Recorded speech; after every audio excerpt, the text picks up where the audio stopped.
Praise the lord. దేవుని నామంలో మీ అందరికీ వందనాలు. మీరందరూ బాగున్నారా? మీరందరూ బాగుండాలని నా అనుదిన ప్రార్థనలో జ్ఞాపకం చేసుకుంటున్నాను. ప్రియ సహోదరి సహోదరుడా, ఈరోజు మన విశ్వాసాన్ని బలపరుచుకునే మాటలుగా కొన్ని మాటలు మాట్లాడుకుందాము. మరి ఈరోజు దేవుని ఆలయంలో ఒక స్తంభంగా ఉన్నామా లేదా అనే దాని గురించి కొన్ని మాటలు చూసుకుందాము. ఒక అద్భుతమైన మందిరము నిర్మించబడుతున్నప్పుడు ఎంతోమంది ఎన్నో త్యాగాలు చేస్తారు. సంపాదించిన నెల జీతము, వారికి వచ్చిన పెన్షన్ డబ్బులు, వారికి ఉన్న వస్తు వాహనాలు అన్నీ మందిర నిమిత్తము ఇస్తున్నారు. ప్రాముఖ్యంగా పేదవాళ్ళను చూసి, అమ్మా ఎందుకు ఇంత త్యాగం చేసి ఇస్తున్నావు అని ప్రశ్నిస్తే ఆ తల్లి లేక ఆ తండ్రి ఇచ్చిన సమాధానం, అయ్యా ఇంత అద్భుతమైన దేవుని మందిరంలో నేను ఒక ఇటుకగా ఉంటే నాకు అదే చాలును.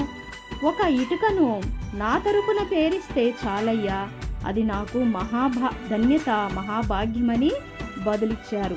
మనము జయించే వారముగా ఉంటే కేవలము ఇటుకగా మాత్రమే కాదు, ఆయన ఆలయంలో ఒక స్తంభముగా చేస్తానని దేవుడు సెలవిచ్చాడు. ప్రకటన 3:12 చూసుకున్నట్లయితే, ఓ రాజు దేవుని మందిరము కట్టాలని ఆశించాడు. ఆ మందిరమును తాను మాత్రమే కట్టడానికి 10 మంది చెప్పుకోవాలి, నేను కట్టే మందిరాన్ని 10 మంది ముందు నేను ఒక్కడనే మందిరాన్ని కట్టాలని అందరూ అనేకులు అనుకోవాలని అనుకొని ఎవరి దగ్గర ఏమీ తీసుకొనకుండా మందిరమునకు కావలసిన డబ్బులు అన్నీ తానే ఇచ్చి అద్భుతముగా కట్టించాడు. అంతేకాకుండా తానే మందిరమును నిర్మించినట్లు తన పేరును వ్రాయించాడు. ఆ రాత్రి తనకు కలలో పరలోకము నుంచి ఒక దూత వచ్చి నిర్మించిన వారు అనే మాటలు క్రింద ఉన్న రాజు పేరును చెరిపివేసి ఆ ఊరిలో ఉన్న ఒక పేద విధవరాలి పేరును వ్రాసి వెళ్ళిపోయాడట దేవదూత. రాజుకి ఒక్కసారిగా మెలకువ రాగానే, ఇదేమిటి, దేవుని దూత నా పేరు ఉన్న చోట మా ఊరిలో ఉన్న పేద విధవరాలు పేరు వ్రాసాడేమిటి అని ఆశ్చర్యపోయాడు. మరుసటి రోజు ఆ పేద విధవరాలిని పిలిపించి, అమ్మా నేను ఒక అద్భుతమైన మందిరమును ఎవరి సహాయం లేకుండా నా స్వంత ఖర్చులతో కట్టాను కదా, దేవుని దూత నా పేరు ఉన్న చోట నీ పేరుని ఎందుకు రాసి వెళ్ళాడు? అసలు నీవేమి చేశావో నిజం చెప్పమ్మా అని ప్రశ్నించగా ఆ తల్లి, అయ్యా మీరు కట్టాలని ఆశించినది ఆ దేవాది దేవుని మందిరాన్ని కట్టే శక్తి నాకు లేదు, కానీ ఒక ఇటుక లేదా ఒక రాయిగానో ఉండాలని ఆశించాను, కానీ మీరు మాత్రం ఆ అవకాశం మాకెవ్వరికీ ఇవ్వలేదు. కావున ఏ గుర్రాలైతే ఆ ఇటుకలను లేదా సిమెంటును మోస్తున్నాయో వాటికి రాత్రి సమయంలో వచ్చి ఎవరికి కనిపించకుండా మేత వేసేదాన్నయ్యా. నేరుగా మందిర నిర్మాణంలో పాలు పంచుకోలేకపోయినా అందులో ఉపయోగపడుతున్న గుర్రాలకు కాస్త మేత వేసేనయ్యా. రహస్యమందు నేను చేసిన దానిని రహస్యాలు చూసే దేవుడు గమనించి నా పేరు పెట్టాడయ్యా అని బదులిచ్చిందట. ఎంత అద్భుతమో చూడండి. దేవుడు గమనించండి ఒకసారి. అనేక మంది దేవుని మందిరానికి ఏమైనా ఇచ్చినప్పుడు అది 10 మందికి తెలియాలి అని ఆశిస్తారు. మందిరానికి చైర్స్ లేదా ఫ్యాన్లు ఇచ్చి వాటి మీద వారి పేర్లు తప్పక ఉండాలని తప్పిస్తారు. కానీ దేవుని వాక్యానుసారంగా మీరు ప్రవర్తించినప్పుడు శరీరతత్వాన్ని జయించిన వారై ఆయన ఆలయంలో ఒక స్తంభముగా ఉంటారనే సత్యము మరిచిపోవద్దు. ప్రియ సహోదరి సహోదరుడా, దేవుని మందిరంలో నేను ఒక స్తంభముగా ఉండాలని దేవుడు ఆశిస్తున్నాడు.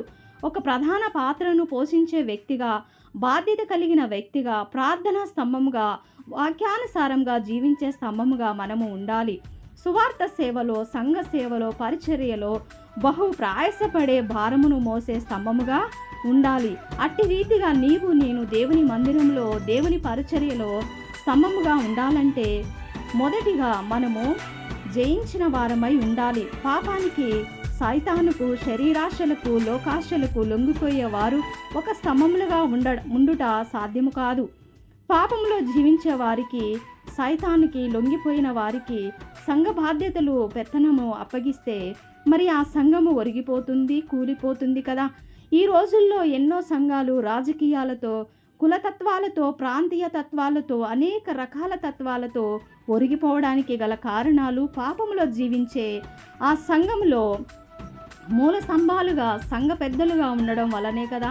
పాపంలో జీవించేవారు, పాపానికి చోటిచ్చేవారు ఏ విధంగా సంఘాన్ని కాపాడగలుగుతారు, ఏ విధంగా ఆ సంఘాన్ని నిలబెట్టగలుగుతారు? సేవలో పాలు పంచుకుంటున్న ఆత్మీయులు మరి అనేకులు ఉన్నారు కదా. మరి మీరు బాధ్యత కలిగి బరువు మోసే వారిగా ఉండాలంటే మీరు జయించిన వారై ఉండాలి. మీరు యథార్థముగా ఉండాలా, నీతిగా జీవించిన వారై ఉండాలి.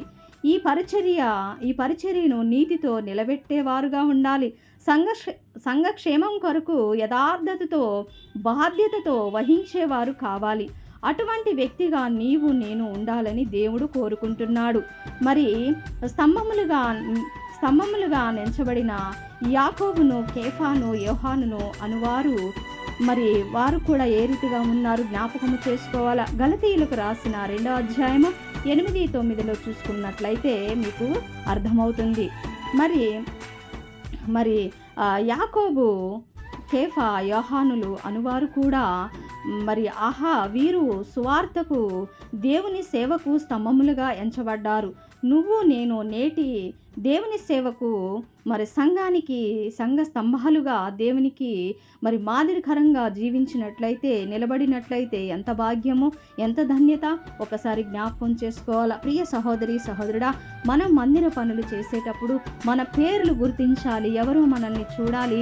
మరి ఈ మందిరానికి నీవిచ్చిన వస్తువైనా సరే, మరి కుర్చీలైనా, మరి గోడ గడియారాలైనప్పటికీ, ఫ్యాన్లైనా, మరి మందిరానికి పులిపీఠానికి అలంకరించే వస్తువులు కూడా మరి నేనే చేశాను, మరి దేవునికి నేనే ఇచ్చానని నీ పేరును లిఖించుకొనవద్దు.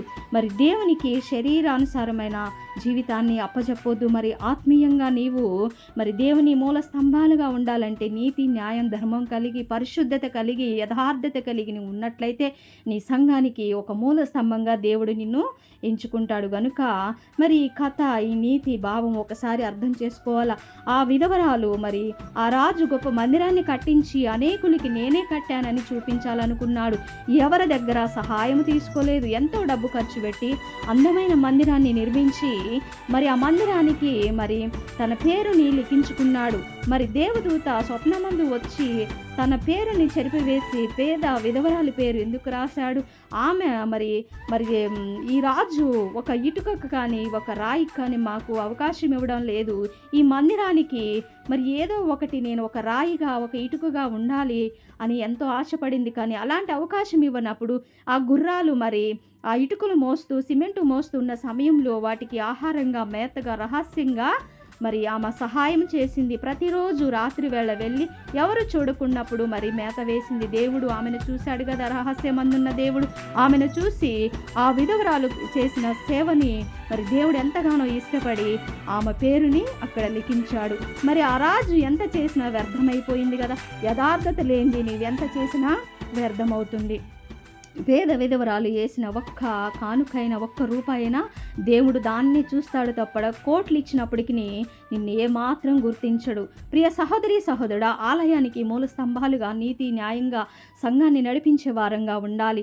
మనం చేసే చిన్న పనైన యథార్థత కలిగి ఉన్నప్పుడు దేవుడు మరి ఎంతగానో ఆశీర్వదించి జీవ గ్రంథంలో నీ పేరును లిఖిస్తాడు. కనుక ఈ రోజు నుంచి అయినా నీ మందిరంలో నీవే పని చేసినా మనుషులు గుర్తించాలనే ఆలోచన తొలగించుకొని దేవుని దృష్టికి నీవు గొప్ప ఆశీర్వాదకరంగా ఉండాలని మనవి చేస్తున్నాను. ఈ కొద్ది మాటలు దేవుడు దీవించి ఆశీర్వదించును గాక. ఆమేన్.